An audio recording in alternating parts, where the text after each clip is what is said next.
many of you watched the television at 10:30 Thursday evening and saw this little boy talking about angels? That was quite interesting, wasn't it? I wish he would have told more, but he was telling us that there were angels everywhere and that they talked to you. I thought that was interesting. You see, he had lost both of his parents in that tornado, April 27. And he wasn't crying about it. He seemed to be poised for going through a situation like that. And I imagine the angels probably told him, "Now, you'll be all right." I know what they told him about his father and mother. He didn't say this, but I'm sure they said they're up in heaven. And that isn't exactly the way the Bible says it, but anyway, it was very interesting to listen to him. I thought maybe he would say more than he did, but it was very encouraging little boy. He never cried, never asked for his parents or anything, the narrator said. It's unusual. You know, when ever your minister leaves and you need a new minister, you don't have to go hunting for one, do you? The conference will send you one. And usually they send you a good one, don't they? And you folks have been telling me how good Tony is, and I'm happy that you like him and his wife as your pastor, folks. I have something here, though, that I want to read to you about a pastor. He was looking for a job. And I imagine it's pretty hard for a pastor to go around looking for a job. I've never had to do that when I was a pastor. The conference asked me if I would go to a certain place, and if I wanted to go, I would go. And it's 30 years that I've been to Huntsville. And after I've been there a while, the conference said, "We have an opening in different places. Would you want to go?" I said, "No, I don't want to go. I'll stay right here." They don't force us to move, but they encourage us sometimes to move. Well, listen to this and see what you think of this. This man is answering an ad. And he starts out like this. I'll read it to you. "Gentlemen, I understand your pulpit is vacant. I should like to apply for the position. I have many qualifications. I've been a preacher with much success and also have had some success as a writer. Some say I'm a good organizer. I've been a leader most places that I have been. I'm over 50 years of age. I have never preached in one place for more than 3 years. In some places, I have left town after my work caused riots and disturbances. I must admit I have been in jail 3 or 4 times, but not because of any real wrongdoings. My health is not good, though I still get a great deal done. The churches I have preached in have been small, though located in several large cities. I've not gotten along well with religious leaders in towns where I have preached. In fact, some have threatened me and even attacked me physically. I am not too good at keeping records. I have been known to forget whom I have baptized. However, if you can use me, I shall do my best for you. Would you hire that man?" Well, listen more. The board looked over the committee. "Well, what do you think? Shall we call him?" The good church folks were aghast. Call an unhealthy, troublemaking, absent-minded ex-jailbird? This was their response. The board member eyed them all keenly before he answered. It signed the Apostle Paul. Quite unusual, isn't it? Yet he was one of the greatest preachers that this world has ever known. And it's really a privilege to be a minister for the Lord. I've enjoyed my ministry all these years. And I have something to talk to you about today. And as I look out here, not everything that I'm going to say is appropriate for you, because you're not this way, but it might help you to improve a little bit.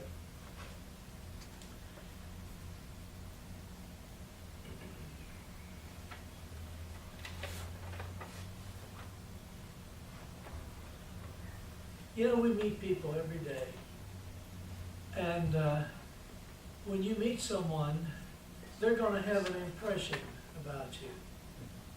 They're going to say, that fellow's a real nice person, friendly, willing to do anything you want him to do. And that's the way all Christians should be, isn't it? People should speak well of us because we deserve it. Not because they want something from us, but just because we're that kind of an individual. And there's something about raising children, too, that is appropriate for us as parents and grandparents and even great-grandparents to think about. There was a little boy, and he talked to his father because his father was getting after him for doing something wrong. And he said, you know, I often do things that are wrong, I know, and then you scold me, and I deserve it. But Father, sometimes I try to do my best, and I try to do what is right. Why don't you let me know when I do those good things? And that's true, isn't it? We need to tell people when they're doing right, and we need to help them to continue on in that way. Well, how many times have we had an opportunity to be kind to someone and help them out in time of need, and we are either too busy or we just don't want to become involved?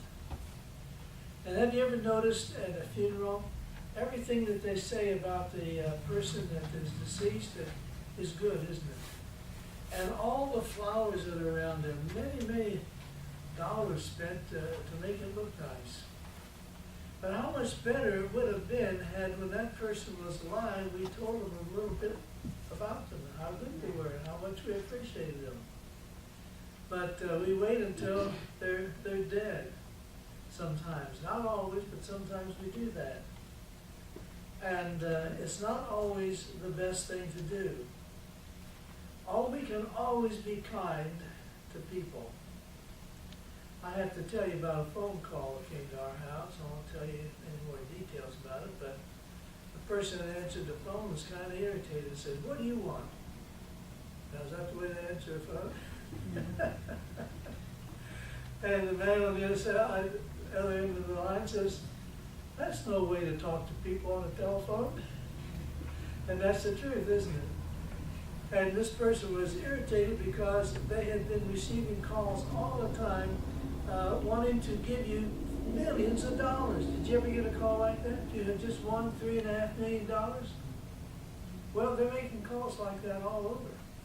And the only thing about it, you have to send them $500 so that they can work out the details, and they'll come and give it to you. And if you get enough of those calls, well, it's going to kind of make you a little bit irritated, because it takes your time to drop what you're doing and go and answer the phone, and here's that person.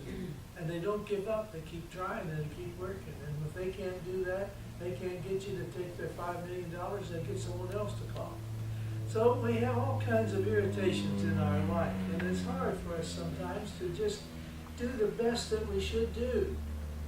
But you know, we need to be kind to people, don't we? And that's the way life is. Life is short, and one of these days, at home especially with our children, they're going to be gone.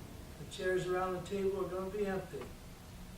And I'm so happy that we had a good family, and that our children grew up and did real nice for us. And there's a text of scripture that I want to read at this time, Matthew 7:12.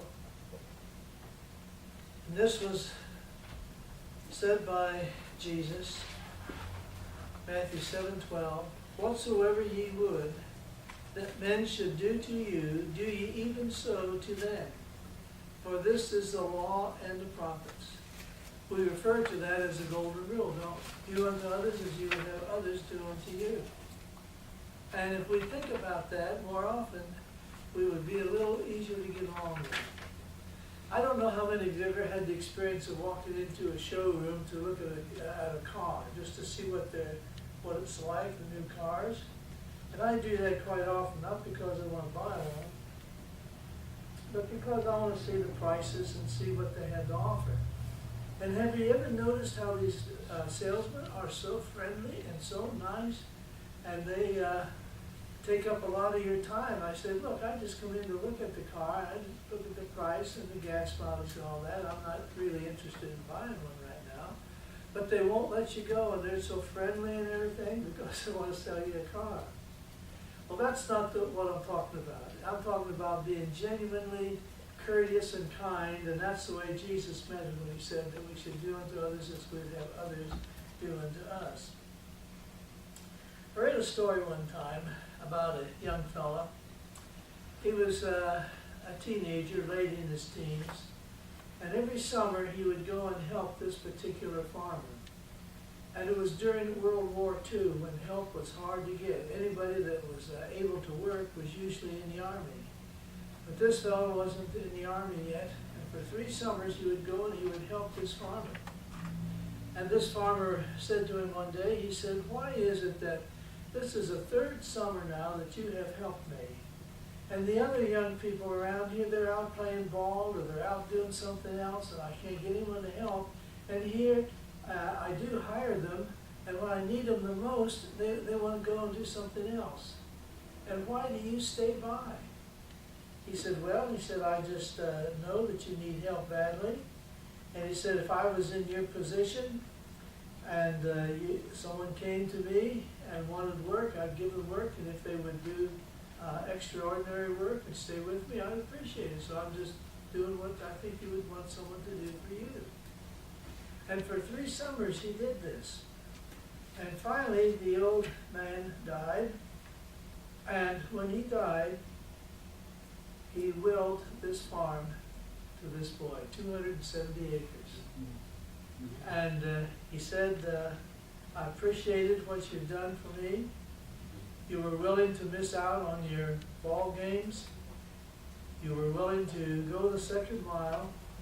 And I appreciated it so much. And he didn't have any children of his own, so he just let this young boy have it. And I thought that was really pretty nice for someone to do, but it was also a nice gesture on the part of this young fellow to stay by and help him.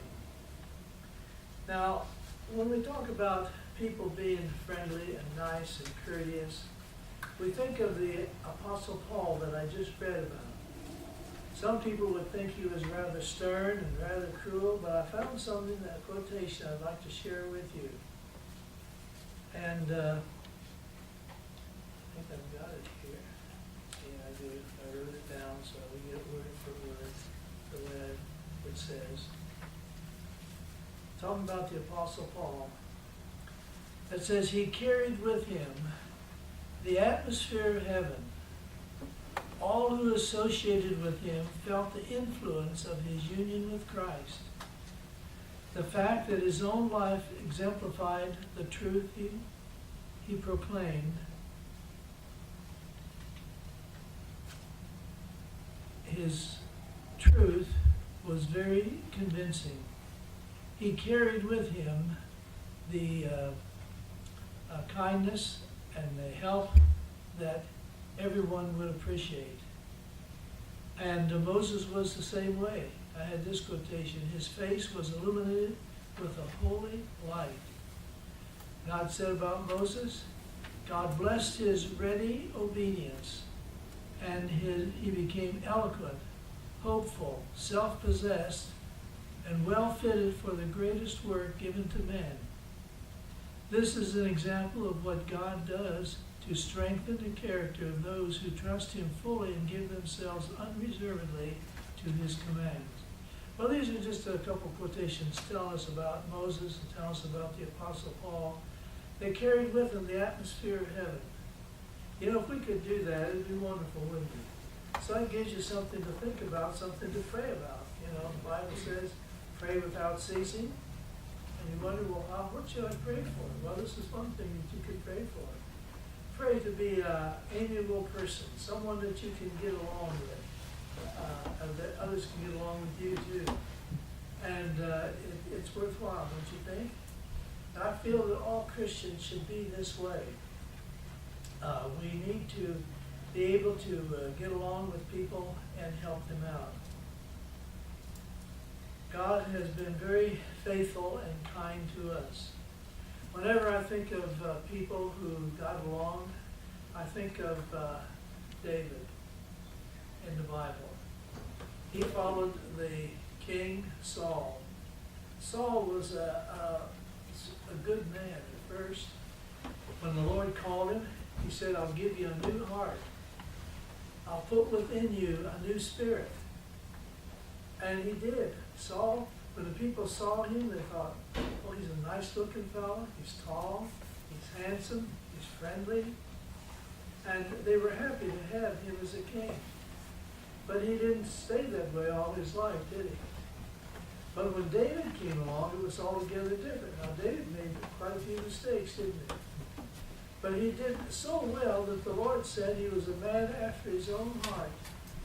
And he even was responsible for the death of a good soldier that he had. And yet, because of his spirit and what he would do and did do for the people, he was considered a great king. Now, you remember when he died, Solomon took over, and Solomon was a very wise man, and he was a good man. And he had a son, and his son's name was Rehoboam. And when Solomon was king, he lived it up. He had a real good palace. It took several years just to build his palace. It took longer to build his palace than it did to build the temple that he built. Almost twice as long. And they brought in cedar wood from faraway places. They cut the wood down, floated down the river, Mediterranean Sea, and then they take it in, and they build his house out of cedar and gold, several tons of gold. Do you know how much an ounce of gold is worth now? Around, $100, is it $1,900? That's a lot of money for just a little ounce of gold. I went into the dentist the other day, and he had to repair a tooth, and in repairing it, he took out a gold inlay. That inlay had been there since 1948, and it was large. And the attendant there said, keep this. You may want to sell it. It's worth about $20. Just a little tiny filling. So it was very expensive. And when I read about Solomon and him building his house and also the temple, how much gold and how much silver they used, it was terrific. Tons of gold and tons of silver that they used in the house of the Lord. And then Solomon's own house. And I just wonder what it looked like. That's one thing I want to see a copy of and see what it was like when I get to heaven. I imagine, there's a lot of things I'd like to see when you get to heaven. I'd like to see Babylon. I'd like to see Nineveh. Nineveh was a great city, just about as great as Babylon was. And I was reading about it. The walls of the city of Babylon were so wide that they could have chariot races on the top. And it was so high that no one could scale it. And it was considered that no one would ever overpower the people there. They had enough food and water that they stored inside those walls to last them for years. And yet it was overthrown. But they used all this gold and all this silver in building this city. And I thought to myself, I think I said to my wife, I hope that the Lord has something like a television or something so he can show us how it looked. I would just like to see what it was like, those beautiful hanging gardens and all of this. And very expensive. But there's nothing that is worth as much as us being a kind person that will attract people to the Lord. You can't attract people to the Lord if you're gruff and you're not friendly and you're not helping other people out. There's another text that I would would like to read here.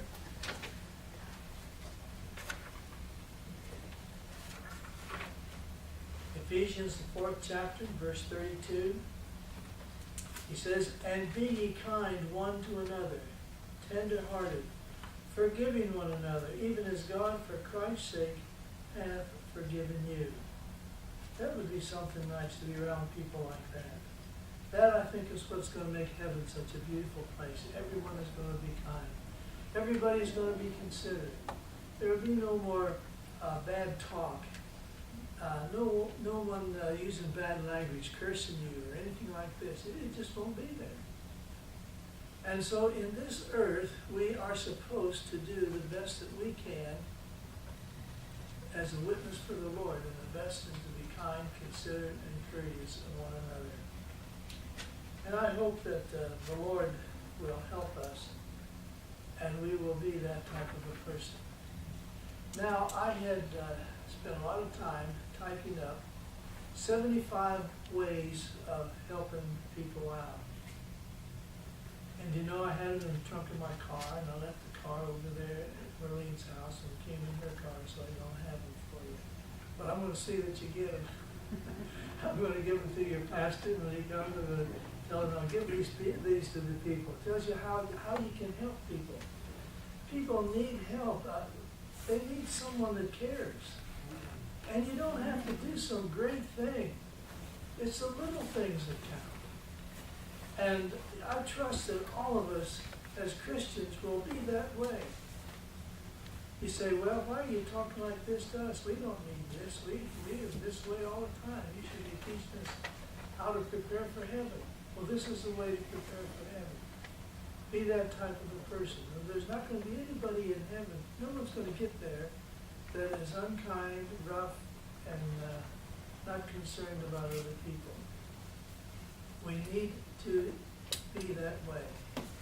The Lord wants us to be that way.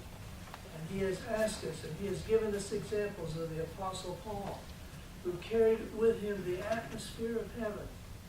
It's no wonder that the people liked him to come and preach in their church. And we hear the rough things about him, you know. Well, he was that way before he was converted. After he was converted, he was a completely different individual. And Moses, you know, Moses killed a man. And yet the Lord was able to use him. Now, if any of you have been unkind to people and been real mean to people, you wouldn't tell about it. And then when they had your service and they were honoring you for something, you wouldn't tell about the mean things that you did. And the Lord doesn't do that either. He has a book of remembrance. Did you know that? And this remembrance is, He puts down the good deeds. You can read about it in the last chapter of Malachi of the Bible, last book of the Bible. He has His book of remembrance. And remember, it was the king Ahasuerus that wanted to find out about good deeds and all this, so he had this book of remembrance open that they had kept too. And they found out that Mordecai had done some great deed. He had helped spare the king's life. And he said, what was ever done for this man? And they said, nothing was ever done for him. And he said, I want someone to honor him. I want someone to take my prized animal and my robe and everything and put it on him and parade him through the city and say, this is what the king wants to do in the man that he delighted. And that was Mordecai. And he was honored for his kindness to the king in stopping the plot and made sure that they found out about it, so the king's life was spared. Now, we may not be sparing someone's life, but in reality, we might be saving their life for eternity, which is even worth more than that. And so I just sort of felt this week, I had a different message I was going to talk about today. And somehow or other, every time I sat down to write out things, this thought came to me. I don't know why. Maybe someone needed that here today. I know I needed it. And this is the type of people that the Lord is preparing for heaven. And those of us who want to be there, this is the way we're going to be. Now, this is a friendly church. I'm not worried about ever coming here that you won't like me or anything like that. And I won't want them to hear you complain about their preacher. And they love their preacher. And that's good. And this is the way we should love everyone. And speak well of them and do what we can to help everyone around us. And I trust today that these few scriptures and these few quotations about Moses and Paul will help us, that we will think seriously about what we're doing and how we attract people or turn them away from the Lord. And may the Lord richly bless each one of us as we journey through life. You know, we don't have many more years in this life, do we? Jesus is coming soon. Amen. And that'll be a wonderful time. And